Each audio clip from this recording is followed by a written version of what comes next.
Well, may mga naga-volunteer, no? So, because may mga naga-volunteer, labi na gid ang mga pakaintindi ko ibandira iya mga experience gid, no, legal luminaries kay ti.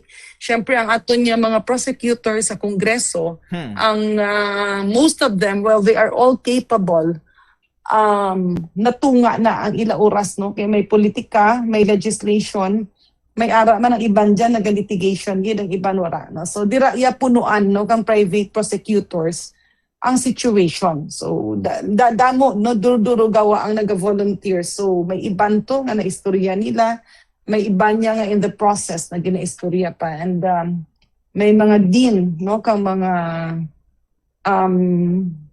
law schools who are also volunteering. So medyo duro ang mga maalam, no, nga naga voluntaryo magbulig kag mag-assist sa aton nga prosecutors. May mga nakita lang ako nga daw regular, no, nga permanente gid, hindi Ilonggo, but of course si Attorney Lorna Kapunan naga-volunteer gid, no, to actively participate. Daw nahimo niya nga